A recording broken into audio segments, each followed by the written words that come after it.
जय हिंद मेरे प्यारे साथियों। मैं अपने YouTube चैनल टैलेंट जोन में आपका हार्दिक स्वागत करता हूं। जैसा कि आप लोग मुझे जान ही रहे हैं, मैं राहुल शाह, माता सीता की जन्मभूमि सीतामढ़ी बिहार से।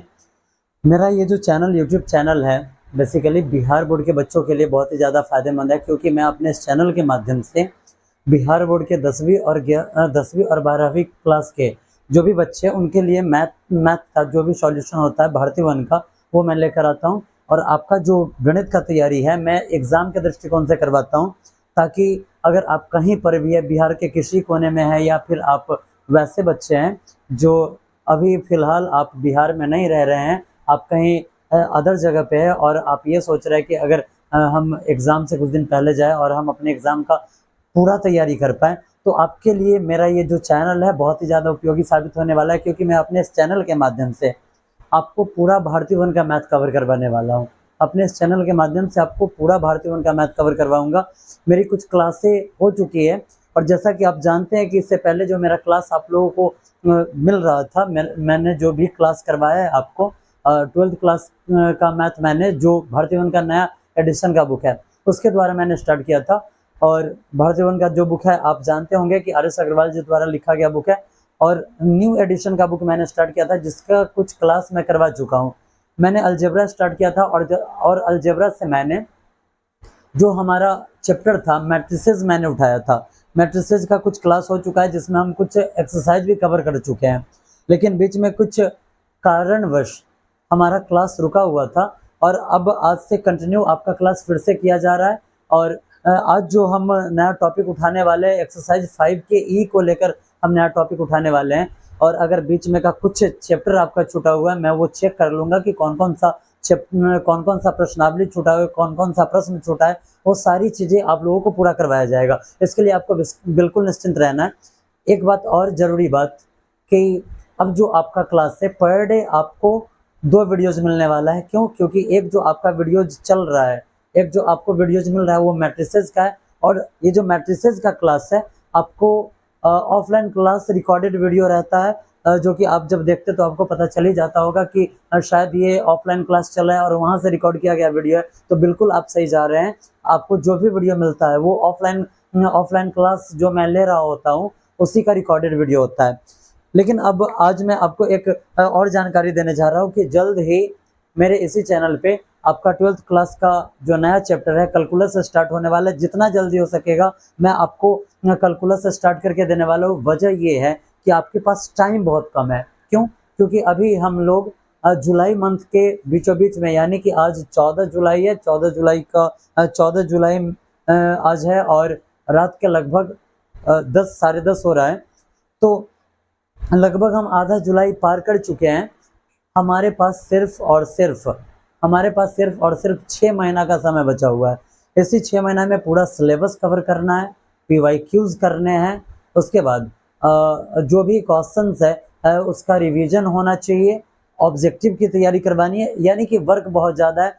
तो जितना मैं अगर आपके लिए हार्ड वर्क कर रहा हूँ, उस हिसाब से आपको भी हार्ड वर्क करना होगा। चलिए, आज हम जो टॉपिक उठा रहे हैं ये एक्सरसाइज 5 के ई के लिए है, और इसके लिए कुछ बेसिक डिटेल आपको जानने होंगे, ताकि ये चैप्टर आपको बिल्कुल इजीली समझ में आ जाए। ठीक है, चलिए, इसके लिए आज जो हमने टॉपिक उठाया वो हमारा टॉपिक है elementary operation of matrices.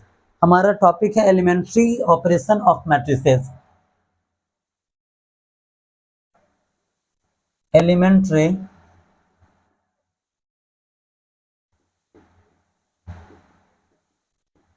Operation of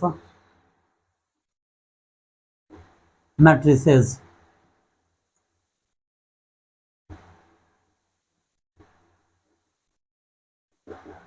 अर्थात अव्यूहों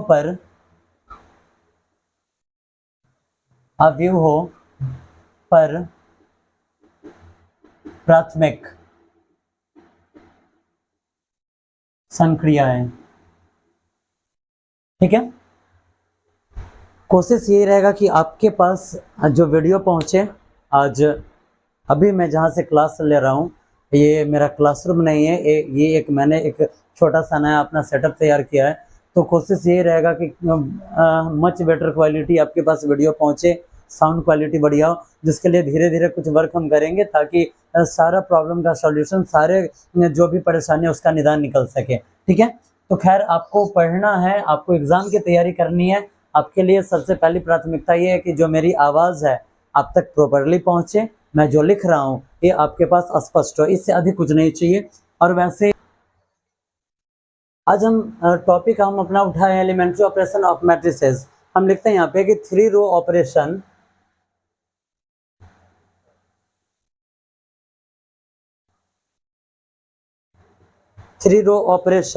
and 3 column operation and 3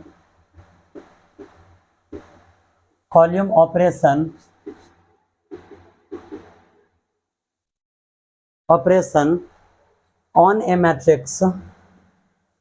on a matrix which are called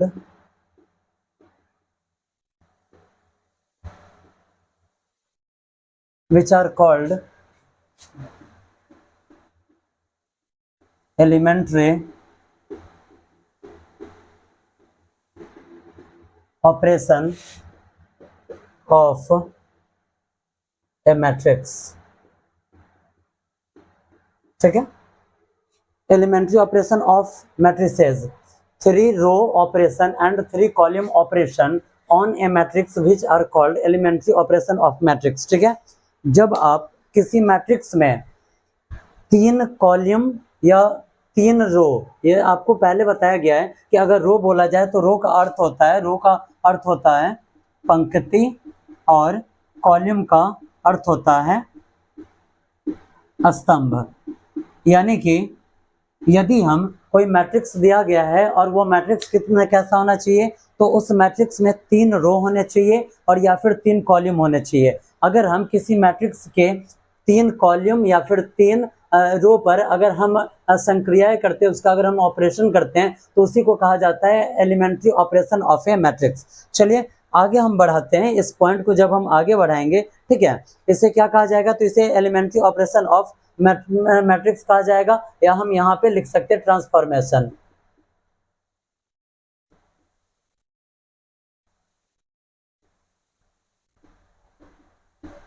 ठीक है, इसे हम लिख सकते हैं ट्रांसफॉर्मेशन भी इसे हम लिख सकते हैं। ठीक है, आगे बढ़ते हैं। अगर आपसे पूछा जाए कि बाबू एलिमेंट्री ऑपरेशन ऑफ मैट्रिक्स यानी कि जब अवयवों पर प्राथमिक संक्रियाएं होती है उसमें क्या किया जाता है, तो उसमें करना क्या है, तो उसमें आपको इतना याद रखना है कि कोई भी अगर मैट्रिक्स आ रहा है तो उस मैट्रिक्स में 3 रो होंगे और 3 कॉलम होंगे, यानी कि 3 स्तंभ और 3 पंक्ति होंगे। ठीक है, इसमें एक और पॉइंट हमें पढ़ना है क्या, तो इसमें हमें एक पढ़ना है इक्विवेलेंट मैट्रिक्स। हमें पढ़ना है इक्विवेलेंट मैट्रिक्स। ये इक्विवेलेंट मैट्रिक्स होता क्या है, तो इसे हिंदी में समकक्ष अवयव कहा जाता है। समकक्ष अवयव कहा जाता है। अब ये समकक्ष अवयव होता क्या है, इक्विवेलेंट होता क्या है, तो समकक्ष का मतलब होता है संपाती या फिर समांतर, जिसे आप 10th क्लास में पढ़ चुके हैं। सपोज दैट इस इक्विवेलेंट में आता क्या है, तो आप याद कीजिए, आप अपना 10th क्लास में आप पढ़े होंगे कि सपोज दैट कि एक त्रिभुज ABC है और एक और त्रिभुज है जिसका नाम DEF है। 2 त्रिभुज है। अगर इस दोनों त्रिभुज के संगत भुजाएं आपस में बराबर हो जाए, अगर इसके संगत भुजाएं आपस में बराबर हो जाते हैं तो ये दोनों त्रिभुज क्या कहलाता है, समकक्ष कहलाता है, समांतर कहलाता है, और इसे हम संपाती के रूप में भी लिख सकते हैं। तो हम लिखते कैसे, तो अगर इसे लिखना है समांतर तो हम कैसे लिखते थे, आप याद कीजिए, तो हम लिखते थे त्रिभुज ABC समांतर है त्रिभुज DEF। ये आपको याद होना चाहिए। अब देखिए, ये जो समांतर है, ये समांतर किस चीज को डिनोट करता है, तो ये डिनोट करता है कि जो 2 आकृतियां दी गई है, इस आकृतियों में इसके जो समांतर भुजाएं हैं ये आपस में क्या है, बराबर है। जब आप इक्विवेलेंट मैट्रिक्स पढ़ेंगे तो इसमें आपको क्या पढ़ने को मिलेगा, तो इस मैट्रिक्स में आपको मूलतः उन अवयवों को पढ़ने को मिलेगा जिसको अगर हम परिवर्तित कर देते हैं फिर भी उसके जो एलिमेंट्स होंगे एक दूसरे के संपाती होंगे, एक दूसरे के समांतर होंगे, एक दूसरे के समकक्ष होंगे। ठीक है, चलिए अब हम इसका डिफिनेशन आपको लिखकर बता देते हैं इक्विवेलेंट मैट्रिक्स आखिर होता क्या है। तो लिखेंगे the two matrix, the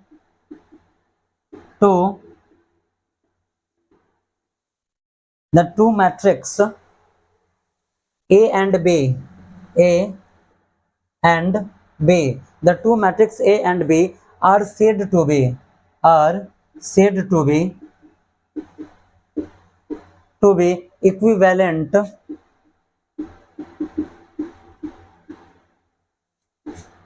equivalent if one is obtained from, one is obtained from, one is obtained from the other by one, the other by one or more elementary,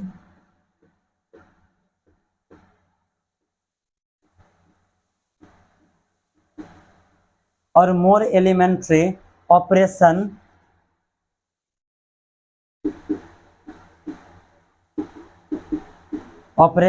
and we write,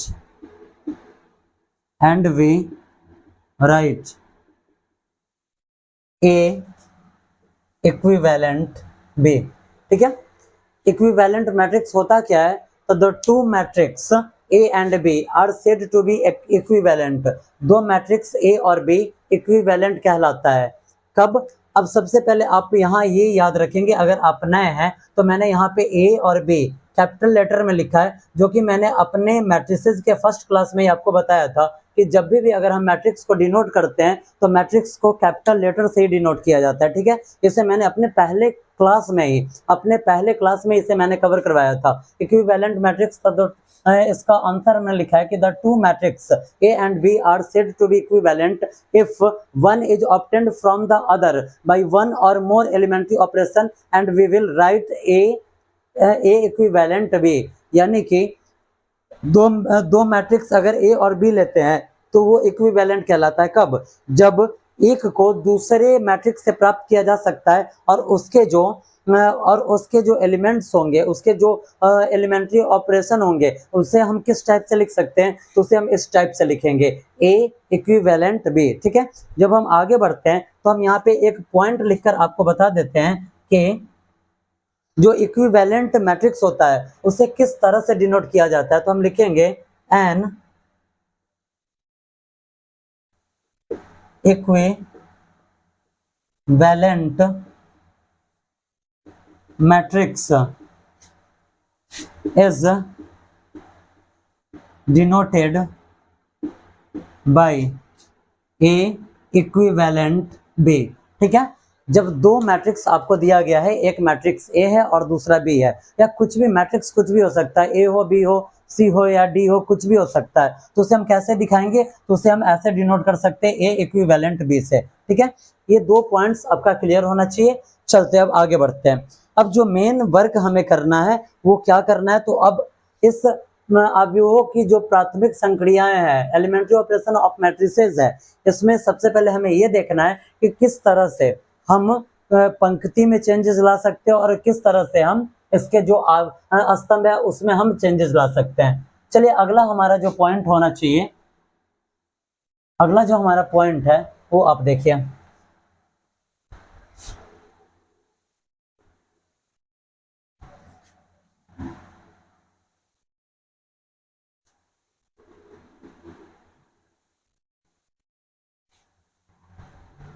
अगला हमारा point है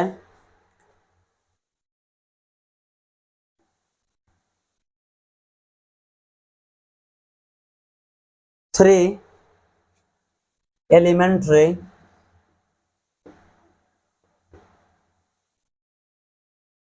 row operation.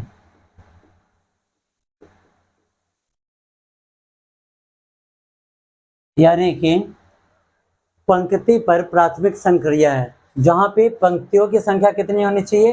3, यानी कि 3 होनी चाहिए। ठीक है, हम लिख देते हैं 3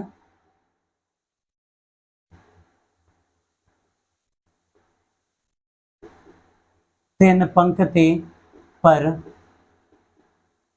प्राथमिक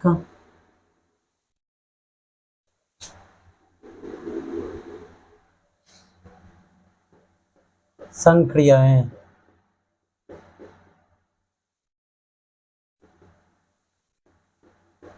चलिए, इसमें करना क्या है, ये जो 3 एलिमेंट्री रो ऑपरेशन है, यानी कि जब हम यहाँ पे पंक्ति की बात करें, पंक्ति को इंग्लिश में रो बोला जाता है। आपको ये जानकारी होनी चाहिए, आपको ये पता होनी चाहिए। अगर आपको पता नहीं है तो सबसे पहले आप क्या करेंगे, मैट्रिक्स का जो बेसिक क्लास दिया गया था, सबसे पहला क्लास दिया गया था, आप वहां जाकर आप देख सकते हैं कि क्या आपको क्लास दिया गया था। ठीक है, चलिए अब हम यहाँ पे इसका जो पहला पॉइंट है, पहला पॉइंट के रूप में आज हमें क्या पढ़ना है, तो पहला पॉइंट के रूप में आज हमें पढ़ना है interchange of any two rows. Interchange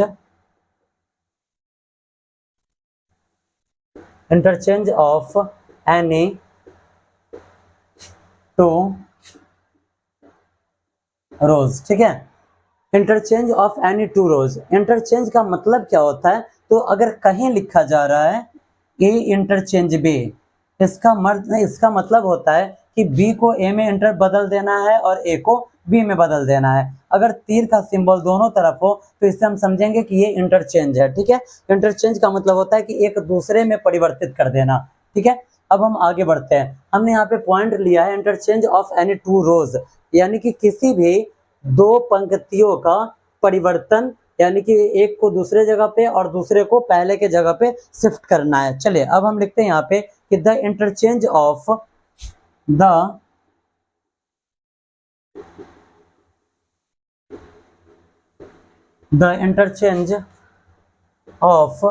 ith and jth rows is denoted by RI interchange RJ। अब चलिए सबसे पहले हम समझते हैं कि जो मैंने यहाँ पे आइथ और जेथ लिखा ये है क्या। तो इसके जगह पे जो आइथ और जेथ है ये कोई न्यूमेरल्स होगा, कोई गणित का अंक होगा। ये जो आप देख रहे हैं आइथ और जेथ है, ये कोई भी, अब इसे हम समझेंगे कैसे, तो सबसे पहले आप यहाँ देखिए, यहाँ पे लिखा गया है RI RJ। अगर आई के जगह पे 1 लिखा गया इसका मतलब होता है कि रो फर्स्ट। अगर यहाँ पे 2 लिखा गया है, आई की जगह पर 2 लिखा गया है, इसका मतलब होगा कि जो रो है उसकी संख्या दूसरी है, यानी कि दूसरा रो। अगर यहाँ पे 3 लिखा जा रहा है तो हम समझ जाएंगे कि कौन सा रो का बात किया जा रहा है, तीसरा रो का बात किया जा रहा है। ठीक है, हम यहाँ लिखेंगे where i and j is the number of row। ठीक है, चलिए interchange of any two rows, हम कैसे हम दो रोज को इंटरचेंज करेंगे, तो the interchange of ith and jth rows, हम क्या किसे इंटरचेंज कर सकते हैं, तो आइथ और जेथ रोज को इंटरचेंज कर सकते हैं। और उसे हम कैसे सूचित करेंगे, तो उसे हम दिखाएंगे RI इंटरचेंज RJ, जहाँ पे ये I और J क्या है, तो I और J, ये जो I है और J है, ये I और J रो और कॉलम रो के संख्याओं को दिखाएगा। अगर यहाँ पे 1 है, फिर से आपको बता दिया जाए कि अगर यहाँ पे 1 है इसका मतलब हुआ कि रो नंबर फर्स्ट है, और अगर यहाँ पे 2 है तो ये दर्शाएगा कि रो नंबर सेकंड है। ठीक है, जहाँ पे लिखा गया कि where i and j is the number of row, यहाँ पे ये जो आई और जे है ये क्या है, ये पंक्ति की संख्या है। चलिए आगे हम बढ़ते हैं, इसे हम एक एग्जाम्पल के द्वारा समझते हैं। यहाँ पे हम लिखते हैं लेट हम मान लेते हैं कि ए कोई मैट्रिक्स है जिसके कुछ एलिमेंट्स इस टाइप से दिए गए हैं। देखिए जिसके कुछ एलिमेंट्स ऐसे दिए गए हैं 3 2 1, यहाँ पे √2 4 और यहाँ पे 6 5 -3 और 7, ये जो है ये आपका एक रो है। ठीक है, अगर यहाँ पे कहा जा रहा है कि आप बाबू इसे इंटरचेंज कीजिए, कैसे, R2 को इंटरचेंज करना है R3 में। इंटरचेंज कैसे करना है, तो इंटरचेंज करना है R2 को R3 में। कहने का मतलब यही हुआ कि जब R2 को R3 में हम इंटरचेंज करेंगे तो R3 को R2 के जगह पे लिख देना है और R2 को R3 के जगह पे लिखना है। चलिए इंटरचेंज कैसे होगा, तो अब हम यहाँ लिखेंगे अप्लाइंग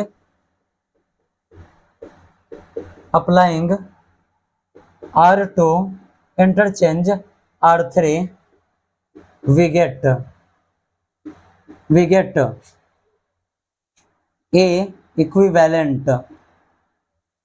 जब हम R2 और R3 इंटरचेंज को अप्लाई करेंगे तो अब हमें क्या मिलेगा, तो हमें क्या करना है, R2 को R3 में और R3 को R2 में इंटरचेंज कर देना है। अब सबसे पहली बात ये है कि R1 कौन है, R2 कौन है और R3 क्या है। तो जैसे कि आपको मैट्रिसेस के बेसिक क्लास में बताया गया था कि हमारा पहला रो है, यानी कि ये हमारा R1 हो जाता है, ये हमारा दूसरा रो है, यानी कि ये हमारा R2 है, और ये हमारा तीसरा रो है, यानी कि ये हमारा R3 है। अब चेंज किसे करना है, तो R2 को R3 में चेंज करना है। यहाँ पे आप देख रहे हैं कि R1 कहीं नहीं है, यानी कि R1 के साथ कोई छेड़छाड़ नहीं करना है। अगर R1 के साथ कुछ भी छेड़छाड़ नहीं करना है तो हम R1 को जस का तस नोट करेंगे यहाँ पे 3, 2, 1।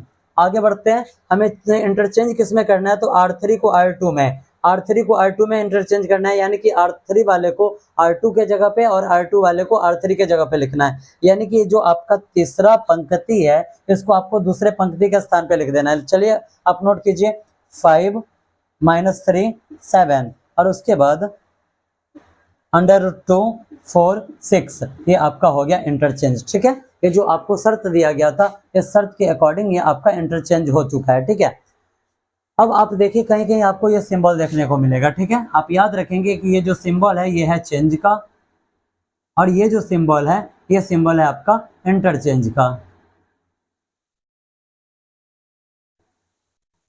ठीक है,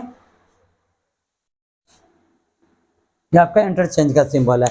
आगे बढ़ते हैं, जब हम आगे बढ़ेंगे तो आपको ध्यान रखना है कि ये जो सिंबल है आपको इक्विवेलेंट का सिंबल हमेशा याद रखना है। आप जो ऐसे ही जो सिंबल बना रहे हैं इसे आप क्या बोलेंगे, तो इसे आप इक्विवेलेंट बोलेंगे। इसे आप क्या बोलेंगे, तो इसे आप इक्विवेलेंट बोलेंगे। चलिए बढ़ते हैं अब आगे।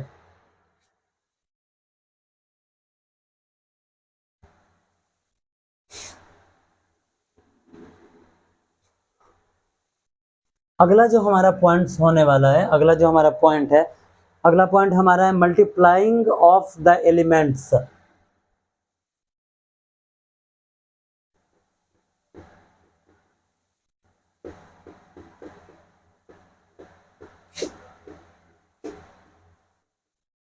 Multiplying of the elements of a row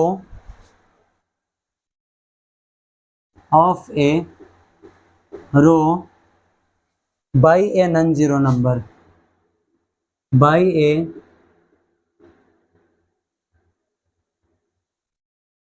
non-zero number. ठीक है, मल्टीप्लाइंग ऑफ द एलिमेंट्स, जो एलिमेंट्स है, जो अवयव है, जो एंट्रीज है उसमें मल्टीप्लाई करना है। और वो जो एलिमेंट्स है वो किसका एलिमेंट्स है, रो का एलिमेंट्स है, और उसमें मल्टीप्लाई करना है ये नॉन जीरो नंबर से। ये नॉन जीरो नंबर क्या होता है, नॉन जीरो का मतलब होता है, ये जो नॉन जीरो नंबर होता है, नॉन जीरो नंबर का मतलब होता है कि आपको सिर्फ क्या करना है, जीरो को छोड़ देना है, और जीरो के अलावा जो भी नंबर है सारे नंबर्स किस में आते हैं, नॉन जीरो में। नॉन जीरो में सिर्फ जीरो को काट दिया जाता है, इसे हटा दिया जाता है, और इसके अलावा जो भी नंबर्स है ये सारे नंबर किस चीज में आते हैं, तो नॉन जीरो की श्रेणी में आते हैं। ठीक है, ये सारे नंबर आप कहाँ तक चले जाइए, n तक चले जाइए, यानी कि अनंत तक आप जा सकते हैं। सारे नंबर कौन से नंबर होते हैं, तो नॉन जीरो नंबर होते हैं। चलिए, ये जो हमारा अगला टॉपिक है, कह रहा है कि multiplying of elements of a रो, यानी कि जो अवयव का जो अवयव में एलिमेंट्स दिया गया है वो एलिमेंट्स किसके होने चाहिए, रो के होने चाहिए, यानी कि पंक्ति के होने चाहिए, और उसमें मल्टीप्लाई करना है किससे, तो ए नॉन जीरो नंबर से, यानी कि जीरो के अलावा किसी भी नंबर से हम क्या कर सकते हैं, मल्टीप्लाई उसमें कर सकते हैं। चलिए आगे बढ़ाया जाए इसे। अगर हम यहाँ पे एक एग्जाम्पल के थ्रू इसे समझे तो थोड़ा सा और इजी हो जाएगा, और समझ थोड़ा सा और ज़्यादा निखर कर हमारे सामने आएगा। आगे बढ़ते हैं, जब हम आगे बढ़ेंगे यहाँ पे तब आप जरा यहाँ पे देखिए, यहाँ पे हमें जो मल्टीप्लाई करना है, किसमें मल्टीप्लाई करना है, तो यहाँ पे हमें मल्टीप्लाई एक एलिमेंट, सॉरी, यहाँ पे हमें जो मल्टीप्लाई करना है, हमें मल्टीप्लाई किसमें करना है, तो एक मैट्रिक्स है, उसके जो रो दिए गए हैं, जो पंक्ति दिए गए हैं, उसमें जो एलिमेंट्स है, उस एलिमेंट्स में एक नॉन जीरो नंबर से मल्टीप्लाई करना है। अब हम यहाँ पे क्या करते हैं, एक हम यहाँ पे मैट्रिक्स ले लेते हैं, लिखेंगे लेट ए इक्वल टू, हमने एक मैट्रिक्स लिया और उस मैट्रिक्स का जो एंट्रीज है कुछ इस टाइप का है, 3 2 -1 √3 -5 6 7 6 और 3। चलिए, ये हमारा एक मैट्रिक्स हो गया जिसे हमने ए के रूप में माना है। अब शर्त क्या कह रहा है, शर्त यहाँ पे कह रहा है कि बाबू आप चेंज करो R2 को। किसे चेंज करना है, R2 को चेंज करना है। कैसे, तो इसे चेंज करना है 4R2 के रूप में। R2 को चेंज करना है कैसे, तो 4R2 के रूप में इसे चेंज करना है। जब हम आगे बढ़ेंगे तो इसका मतलब क्या हुआ कि आपको R2 की जगह पे किसे लिखना है, तो R2 में 4 से मल्टीप्लाई करके। R2 को आप कैसे लिखेंगे, R2 बोले तो यानी कि सेकेंड रो, R2 बोला जाए तो सेकेंड रो हुआ, और इसे कैसे लिखेंगे, तो R2 में 4 से मल्टीप्लाई करके क्या करना है, R2 को नोट करना है। चलिए आगे हम बढ़ते हैं। अब हम लिखेंगे यहाँ पे अप्लाइंग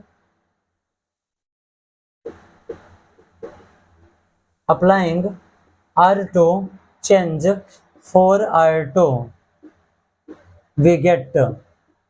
जब हम अप्लाई करते हैं, किसे अप्लाई करते हैं, R2 को अप्लाई करते हैं 4 × R2 में, we get, तब हम पाते हैं, हम क्या पाते हैं, तब हम पाएंगे A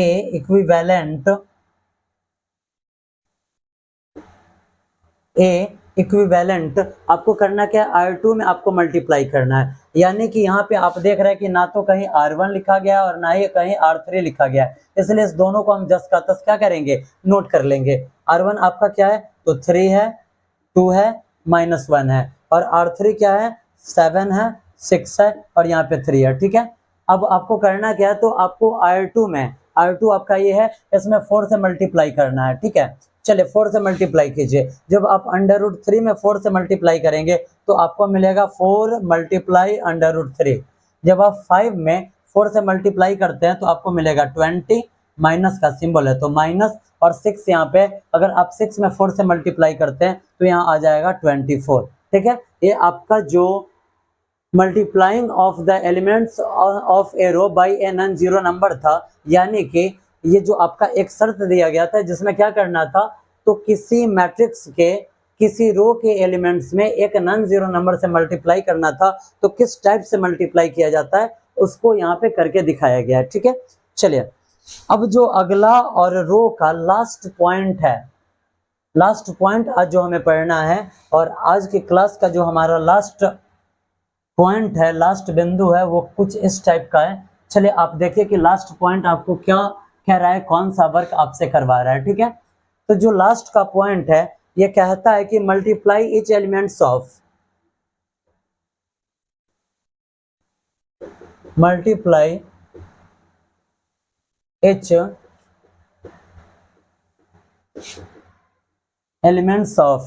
each elements of a row by a non-zero number, a row by a non-zero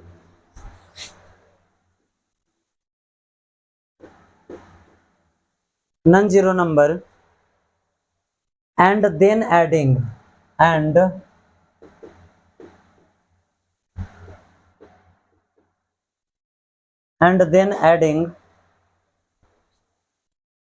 them to the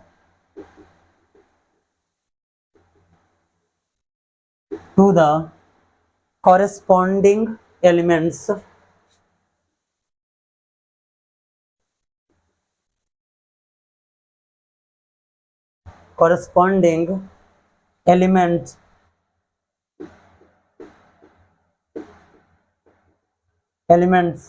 of another row।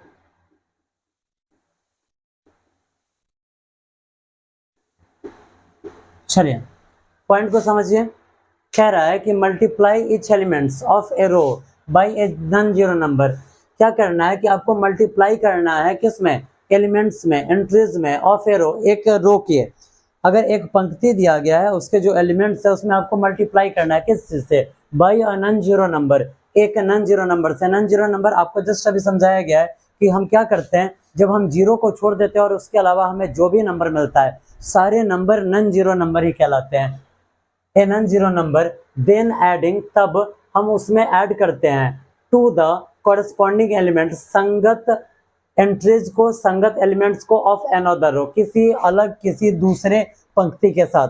ठीक है, कुल मिलाकर कहानी यही बनता है कि हम क्या करते हैं, जब हम क्या करते हैं कि किसी मैट्रिक्स के एक रो को उठाते हैं और उसमें हम मल्टीप्लाई करते हैं किसी नॉन जीरो नंबर से। मल्टीप्लाई करने के बाद फिर उसमें क्या करते हैं कि उसके संगत जो एलिमेंट्स है, संगत जो उसके अवयव है, उसमें किसी और रो के संगत अवयवों को जोड़ दिया जाता है। आइए इसे एक एग्जांपल के मदद से समझे। हम यहाँ पे लिखते हैं लेट ए इक्वल टू, हम मान लेते हैं कि एक मैट्रिक्स है, लेट ए इक्वल टू, वो मैट्रिक्स क्या है तो कुछ इस रूप का है जिसके एलिमेंट 2 - 1 5, 2 - 1 5, उसके बाद -3 4, -3 4 अंडर रूट 2 लेते हैं, 7 6 और 3 यहाँ पे लेते हैं। ठीक है, अब शर्त क्या दे रहा है, यहाँ पे शर्त कह रहा है कि बाबू आपको क्या करना है, R1 को चेंज करना है R1 + 3R2 में। चेंज क्या करना है, तो आपको यहाँ पे चेंज करना है R1 को, किसे चेंज करना है, R1 को। कैसे, तो R1 में क्या करना है, ऐड करना है किसे, 3 × R2 को। अगर R1 R2 का बात किया जाए तो हम जानते हैं कि R1 का मतलब होता है पहला पंक्ति, R2 का मतलब होता है दूसरा पंक्ति और R3 का मतलब होता है तीसरा पंक्ति। चलिए अब हम यहाँ लिखेंगे applying R1 change R1 + 3R2 we get. जब हम अप्लाई करते हैं ये जो शर्त दिया गया है उसे, तब हम क्या पाते हैं, हमारा जो मैट्रिक्स है एक के रूप का है, इसलिए हम लिखेंगे ए इक्विवेलेंट। ए इक्विवेलेंट, आपको जो भी चेंजेस करना है किस में करना है, तो R1 में चेंजेस करना है, इसलिए आप R2 और R3 को आप जस का तस लिख सकते हैं। सबसे पहले आप R2 को लिखिए, -3 है, 4 है और अंडर रूट 2 है। R3 को आप लिखिए 7 है, 6 है और 3 है। ठीक है, जब हम इसे आगे बढ़ाएंगे तो आपको R1 को चेंज करना है। R1 को आप कैसे चेंज करेंगे, तो R1 में ऐड करना है 3 × R2 को। चलिए 3 × R2 को, आपके पास R2 क्या है, ये आपका R2 है, इसमें मल्टीप्लाई करना है किस चीज से, 3 से मल्टीप्लाई करते हैं। जब 3 से 3 में मल्टीप्लाई होगा तो 3 3 जा 9, 3 3 जा 9 माइनस में, और 9 में किसे ऐड करना है, R1 को। जब हम 9 में R1 को ऐड करते हैं तो 9 यहाँ पे आप जरा देखिए, यहाँ पे ये जो दिया गया है R1 + 3R2, R1 क्या है यहाँ पे, तो R1 का यहाँ का एलिमेंट्स है 2 + 3 × R2, R2 का यहाँ का जो एलिमेंट्स है कुछ इस टाइप का है। जब हम आगे बढ़ाएंगे तो 2 प्लस माइनस यहाँ पे आएगा माइनस, और 3 का टेबल 3 टाइम तो आया 9। जब हम 2 से 9 माइनस करते हैं तो यहाँ पे आ जाएगा क्या, -7। क्या आएगा, -7। ठीक है, आगे बढ़ते हैं। जब हम आगे बढ़ेंगे बाबू तो अब हमें क्या करना है, सेकंड पॉइंट पे आना है। सेकंड पॉइंट, अब चलिए R1 यहाँ देखिए -1 है, हमने लिखा -1 + 3 तो 3, और R2 इसका संगत जो एलिमेंट्स है वो है 4। आगे बढ़ाते हैं, अगर हम 4 का टेबल 3 टाइम पढ़ते तो 12 प्लस में और -1, यानी कि यहाँ पे क्या आ जाएगा, 11 आएगा। ठीक है, अब चलिए आप यहाँ लास्ट वाले एलिमेंट्स के पास चलिए, तो R1 आपका लास्ट वाला एलिमेंट में है 5। जब आप आगे बढ़ेंगे तब आपको करना क्या है, तो प्लस और 3 × R2 का यहाँ का जो एलिमेंट है कुछ इस टाइप का है। किस टाइप का है, तो यहाँ पे अंडर रूट 2। जब आप इसका क्रिया करते तो आपको क्या मिलेगा, 5 + 3 अंडर रूट 2। आप यहाँ पे लिख सकते हैं 5 + 3 अंडर रूट 2। यही आपका इस शर्त के अनुसार आपका ये आंसर हो गया। आई होप कि आपको पूरा ये जो पॉइंट्स आज बताया गया है, ये सारे पॉइंट्स आपको समझ में आए होंगे। और आज जो भी पॉइंट्स बताया गया है ये पंक्ति पर आधारित पॉइंट्स था। नेक्स्ट क्लास में हम कॉलम पर आधारित पॉइंट्स को सेम इसी तरीका से कवर करेंगे। उसके बाद हमारे पास एक और पॉइंट्स रहेगा, वो क्या है, तो वो है इन्वर्स मैट्रिक्स। इन्वर्स मैट्रिक्स का पॉइंट क्लियर करेंगे और उसके बाद हमारा जो एक्सरसाइज 5 का ई है, 5 का ई स्टार्ट करेंगे। और जैसे कि आपको पहले भी क्लास में बताया गया है कि अगर आपको कुछ भी परेशानी होती है, कुछ भी प्रॉब्लम होता है, तो उस प्रॉब्लम को आप दूर करेंगे, हमें कमेंट करेंगे। मेरा व्हाट्सएप नंबर आपके पास है, आप मुझे व्हाट्सएप भी कर सकते हैं। एक हमारे कोई भाई है नितेश, उनका बराबर कमेंट आता है कि क्लास बहुत अच्छा लगा, सारा मैथ्स बन गया है।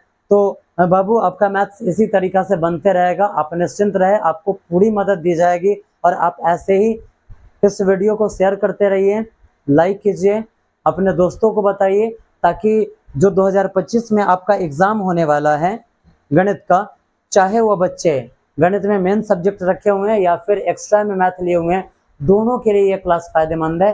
तो आप इस वीडियो को शेयर करें, लाइक करें, जो वीडियो है, जो हमारा चैनल है, इसको आप सब्सक्राइब करें, ताकि अधिक से अधिक बच्चों को इस चीज़ का फ़ायदा मिल सके और उन्हें मेरी तरफ से जहाँ से अधिक हो, मैं उनको मदद पहुँचाने का पूरी कोशिश करूँगा। अगर आपको किसी क्वेश्चन में प्रॉब्लम होता है तो आप कमेंट बॉक्स में भी जाकर आप पेज नंबर, क्वेश्चन नंबर आप टाइप करेंगे, नेक्स्ट डे 100% आपका जो प्रॉब्लम है उसका सॉल्यूशन दिया जाएगा। आप ऐसे ही सपोर्ट करते रहिए नीतीश भाई, आपका कमेंट हमेशा आता है, पढ़ के अच्छा लगता है कि आप हमारे चैनल से जुड़े हुए हैं और हमारे वीडियो पर डिपेंडेड है। चलिए मिलते हैं फिर अपने नेक्स्ट क्लास में इसी तरीक़ा का कुछ इंटरेस्टिंग और नेसेसरी, जो आपके लिए अत्यंत आवश्यक पॉइंट्स है, उसको लेकर, ताकि आपका मैट्रिक्स पूरा बिल्कुल ईजिली बन जाए, कहीं किसी भी तरीक़ा का कन्फ्यूजन ना हो। चलिए तब तक के लिए शुभ रात्रि, मिलते हैं फिर अपने अगले क्लास में।